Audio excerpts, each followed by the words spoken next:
Kedengeran ya? Yuk, bisa. Good day, everyone. Today we are from Group 2, and we will be talking about nuclear proliferation's origin and impact using neoliberalism theory. So here's an overview of our presentation. We will be talking about actors, level of analysis, tenets of the history, origin and history, impact and future, and last but not least, conclusion. So first, let's get to know what neoliberalism is. Neoliberalism, as defined by Britannica, is an ideology and policy model that emphasizes the value of free market competition. Although there is considerable debate as to defining features of neoliberal thought and practice, it is most commonly associated with our first point here, which is laissez-faire economics. It is a policy in which minimum governmental interference in the economic affairs of individuals and society is implemented. In particular, neoliberalism is often characterized in terms of its belief in sustained economic growth as the means to achieve human progress. Its confidence in free markets as the most efficient allocation of resources, its emphasis on minimal state intervention in economic and social affairs, as mentioned before, and its commitment to the freedom of trade and capital. And next is the free market capitalism. Neoliberalism advocates for free market capitalism as the most efficient and equitable economic system. It emphasizes the role of competitive markets in resource allocation, price determination, and the promotion of economic growth. Next is globalization.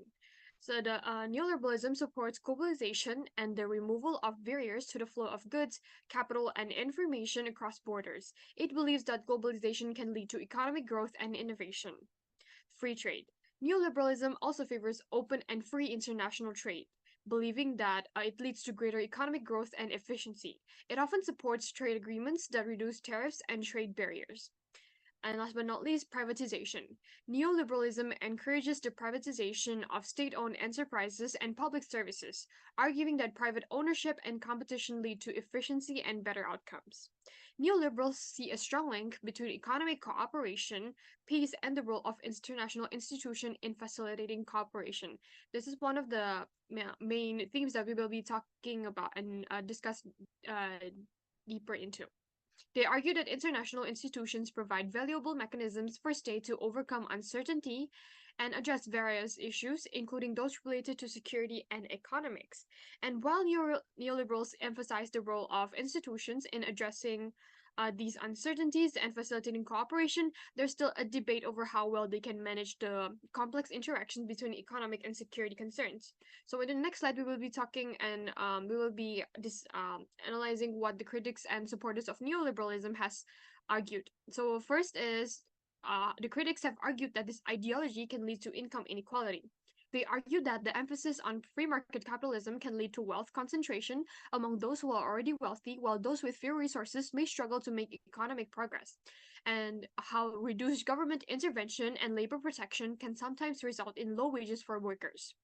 The second point is that the regulation can harm the environment and workers, which can lead to environmental degradation as industries prioritize profit over ecological sustainability. Weakened regulations may also lead to unsafe working conditions and the prioritization of market values over social or ethical concerns. Critics contend that critical public services such as healthcare and education can be underfunded and privatized, making them less accessible to vulnerable population. And next, let's see from the supporters' perspective. Supporters argue that neoliberal policies can lead to economic efficiency. They contend that markets allocate resources more efficiently and stimulate innovation and productivity. It can also lead to prosperity when implemented responsibly. Supporters of neoliberalism often argue that market oriented policies, which emphasize economic freedom, open markets, and limited government intervention can lead to significant economic growth and in turn contribute to overall prosperity. Neoliberalism has had a significant impact on economic policies in various countries and international organizations, shaping economic and political debates for decades. And next will be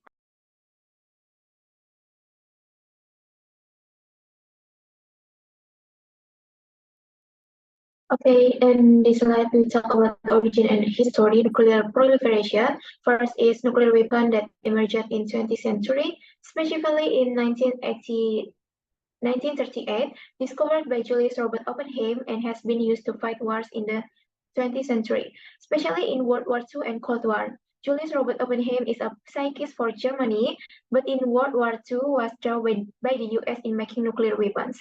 Second, the first nuclear development project was created by US in 1942 under the name Manhattan Project, with a test site in Bikini Atoll. From this experiment, Bikini Atoll was badly damaged and have radiation until now.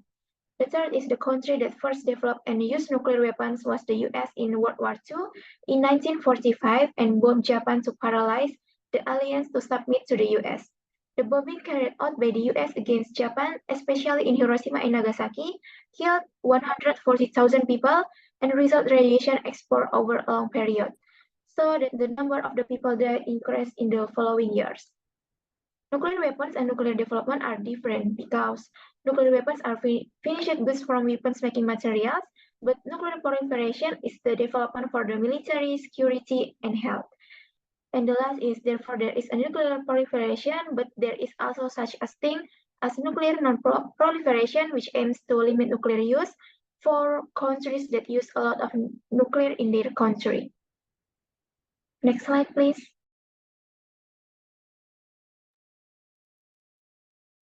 So let's talking about level of analysis. So we have 3 layers of level of analysis, starting from the system level, the stat level, and the individual level. So before that, as a unit of analysis, let's focus on the main topic, which is nuclear proliferation. Nuclear proliferation is the spread of nuclear weapons, nuclear technology, fissionable material, and nuclear weapons making information to the countries that do not possess these. The Nuclear Non-Proliferation Treaty has recognized the countries that have nuclear weapons as a nuclear weapon states, or NWS, and those that do not possess nuclear weapons as non-nuclear weapon states. Hence, nuclear proliferation takes place when the NWS has their nuclear weapons and technology to the NWS. The spread of nuclear and other weapons of mass destruction after the Cold War was rightfully judged to be one of the main dangers that stalk international peace and security. Nuclear proliferation makes the information on nuclear weapons, technology, and material available to non-nuclear weapon states. As analyzing in the international system or at the system level, there are 190 non-nuclear weapon states and 5 nuclear weapon states, which are the US, Russia, UK, China, and French. Moreover, the interaction among the actors on the nuclear proliferation will affect to the international system.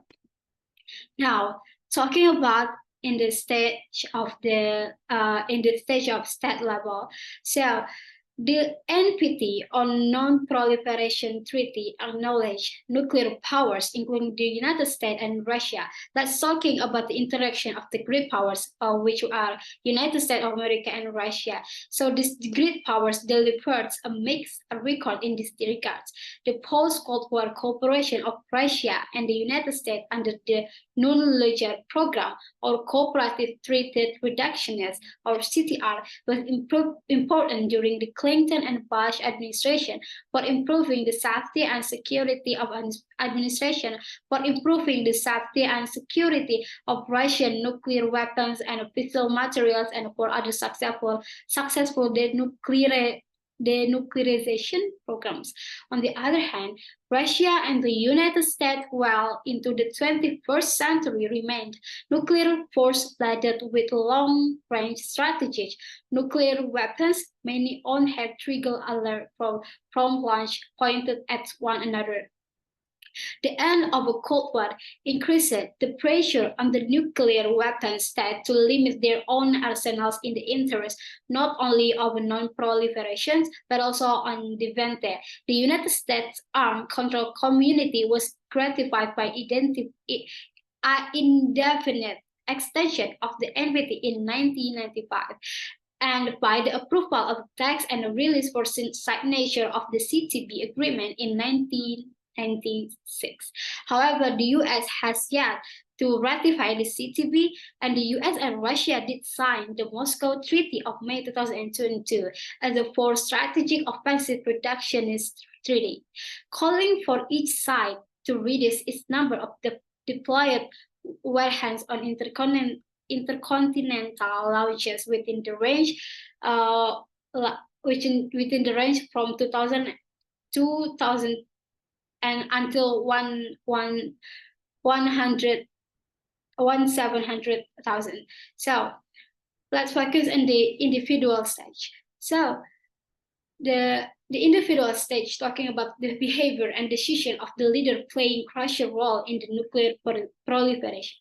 Since North Korea withdrew from the NPT in 1993, North Korea is the first and remains the only state to withdraw from NPT.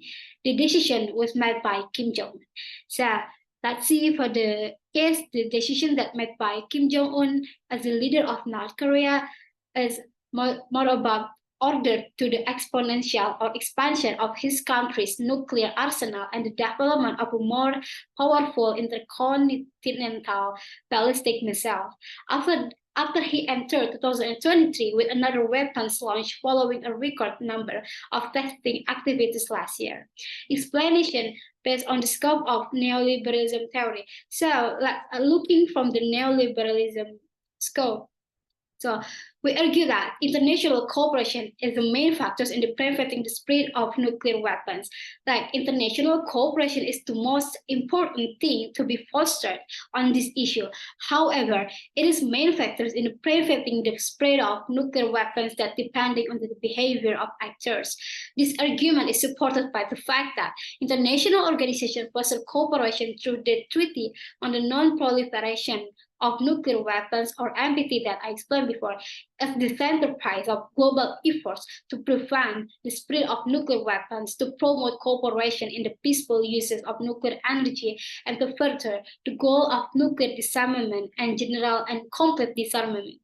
Therefore, this treaty establishes a safeguard system under the responsibility of the International Atomic Energy Agency as one of international organizations in the world.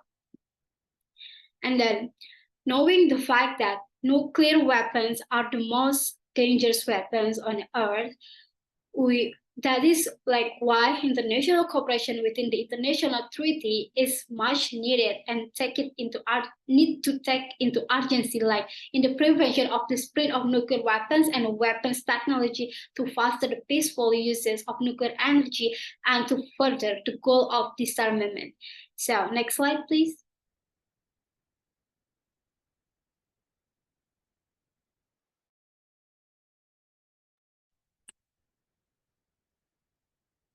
Okay, here in actors. The key actors in the nuclear proliferation, there are 8 states that publicly announced the successful denomination of their nuclear weapons. The following are the states that know to possess nuclear weapons. Is United States, Russia, United Kingdom, France, China, India, Pakistan, and North Korea. The 5 states that include, namely United States, Russia, United Kingdom, France, and China, they are considered nuclear weapon state and NWS under the provisions of the Treaty on the Non-Proliferation of Nuclear Weapons, NTP. Those 5 states are also known to have disclosed their nuclear explosive before January 1, 1967.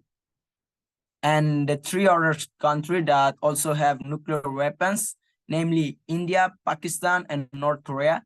Since the NTP entered into force in 1970, those 3 states are not part to the treaty and have conducted open nuclear tests. North Korea was once a part of the NTP, but they withdrew in 2003. Israel is generally known as the state who possesses nuclear weapon, but Israel does not admit it, and Israel deliberately maintains the policy of ambiguity. Next, I will explain each country's nuclear weapons. In the United States, they built their first nuclear weapon that called Trinity in 1945, July 16. The United States produced their first nuclear weapons at the part of the United Kingdom during World War II. The United Kingdom and Canadians joined the Manhattan virtue of the project that out of the fear Nazi German, they fear that Nazi German developed their nuclear weapons first before them. And the United States is a sense that claim as a country that used the nuclear in the war in that destroyed Japan cities named Hiroshima and Nagasaki in 1945. Next, Russia. Russia, also known as a Union Soviet, they test their major nuclear weapon that named RDS-1 in 1949. This ill-fated endeavors was moved over because by information got through observation, work out conducted around the war amid and after World War II. The Soviet Union was the moment nation to deliver a test nuclear weapons. Main reason why the Soviet Union developed their nuclear weapons was to gain power during the Cold War. Next is United Kingdom. United Kingdom attempted the development of the Hurricane, the first nuclear weapon in their first nuclear weapon in 1952.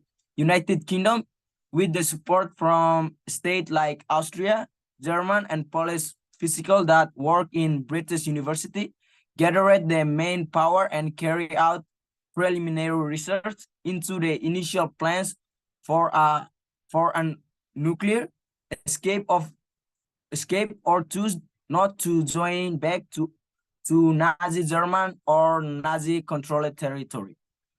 Next, France. France first tried nuclear weapon named Gerbois Bluet in 1960, replying largely on the claim in the question. This choice was promoted by peace pressures related to the Suez crisis, both with Soviet Union and their partners, US and UK, maintaining the expeditional control status near Britain. It means the post-colonial Cold War was more relevant. Next, China. China started with a nuclear weapons named 596 in the 1964. With this weapon was designed to deter the US and Union Soviet. In the next 2 years, China developed separate a nuclear that could be mounted on a nuclear missile. Next, India. India is not a part of NTP. India authority reject the Treaty of Non-Proliferation of nuclear weapons in the 1960 on the grounds that would create a world of nuclear have and have not. They are arguing that the registration were peaceful activity, including peaceful nuclear explosive, but India will not agree to global control of its nuclear institution unless all other states commit to unilaterally determinalize their nuclear weapons claims. India's position further confirmed that the Treaty of Non-Proliferation of Nuclear Weapons was in many ways in neo-colonial regime aimed at denying security to post-colonial powers. This state attempt saw the called peaceful nuclear explosive in 1974 that became known as the Smiling Buddha. This test was a major established after creation of the Treaty of the Non-Proliferation Nuclear Weapons. Next is Pakistan. Pakistan, also not a part of NTP, Pakistan has sincerely been building nuclear weapons from decades since the late 1970s. Pakistan, to begin with, the entered nuclear energy with the early 1970 after established their first nuclear control that close to Karachi utilize hardware and materials that provide primarily by Western state. Pakistan Prime Minister Zulfikar Ali Bhutto agreed and attested in 1971 that in the event that India seems to construct nuclear weapons, Pakistan would as well. And in 1998, it responds to India 5 nuclear tests. Pakistan initially conducts its nuclear tests in the Lhokseuch Mountains. Next is North Korea. North Korea may have been a part of NTP, but in 2003, after United States blamed it of seeking after nuclear uranium proliferation program and stopped vitality held beneath the 1944 ascension, they announced them withdraw on January 10. In 2005 February, North Korea declared it had optional nuclear weapons, although testing was mandatory at the moment.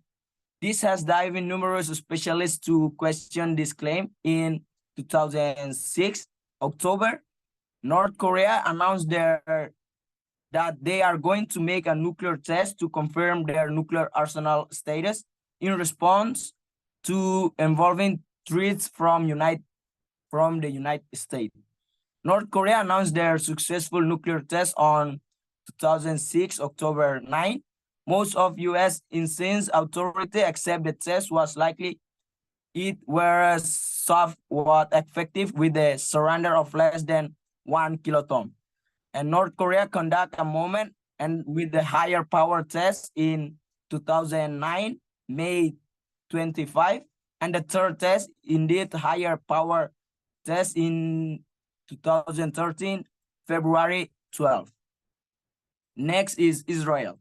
Israel also frequently considered to possess nuclear weapons, but they did not recognize it, maintain a policy of deliberated ambiguity. Israel looks in a key uncertain, declaring that they are not going to be the primary nation who present nuclear weapons in the locale, but they did not want to recognize or deny its nuclear arms stockpile or program center. The nation that has a rough but practically atom weapons since 1966, Israel is not a part of NTP. It is estimated that Israel has between 75 and 400 nuclear warheads. Nuclear ambiguity can be triggered by this argument of our tribal political goals. And there are also international organizations and treaties that aiming at preventing nuclear proliferations, like International Atomic Energy Agency, AIAI, and Treaty of the Non-Proliferation of Nuclear Weapons, NPT, Comprehensive Nuclear Test Ban Treaty, CTBT, and Missile Technology Control Regime, MTCR. And next slide, please. Okay, there is an impact, and the impact of nuclear proliferation for the future. According to neoliberalism theory, nuclear proliferation will give impact in the future such as international corporation and institution, security and deterrence, and nuclear security and non-proliferations. And international, here I will explain about international corporation and institution. As we know that the theory of neoliberalism emphasizes the role of international institutions, agreement, and corporation in managing global issues. So the impact in the nuclear proliferations can be seen as an opportunity for a state to engage in dialogue, negotiations, and agreement, aiming at preventing the uncontrolled spread of nuclear weapons. Treaty like NPT exemplify the approach of aiming to create norms and regime to promote disarmament and non-proliferations. Next, security and deterrence. Neoliberalism theory also recognizes the importance of the security and the role of the military power in maintaining peace. Nuclear proliferation will have an impact on the security and deterrence because of the spread of the nuclear weapon. It often seems as a means of deterrence war. The position of the nuclear capability is also such by multiple states can be potentially lead to stability through mutual deterrence, thereby reducing the possibility of conventional warfare and conflict escalations. Next is the nuclear security and non-proliferation. We also know that theory of neoliberalism also advocates for worldwide endeavors to control the spread of that atomic weapons and prevent nuclear terrorism. Future consequences of nuclear proliferation include the potential of the increased effort in non-proliferation, disarmament, and securing nuclear materials to prevent their falling into the wrong hand. And next slide, please. And here's our conclusion. We can conclude that the examination of nuclear proliferation through the lens of neoliberalism theory reveals the dynamic interplay between international cooperation, security considerations, and the imperative of nuclear non-proliferation. Neoliberalism's emphasis on international institutions and cooperation underscores the pivotal role of dialogues and agreements in shaping the future trajectory of nuclear proliferation. The Treaty on the Non-Proliferation of Nuclear Weapons, or NPT, serves as a significant example of a cooperative framework aimed at establishing norms that promote disarmament and non-proliferation. Additionally, the impact extends to security and deterrence, where the possession of nuclear capabilities by multiple states can potentially contribute to stability through mutual deterrence, lowering the likelihood of conventional conflict escalation. Furthermore, neoliberalism's advocacy for nuclear security and non-proliferation efforts aligns with the need to safeguard nuclear materials and prevent nuclear terrorism, reinforcing the imperative of responsible international engagement in managing the future consequences of nuclear proliferation. And that's all for our presentation. Thank you.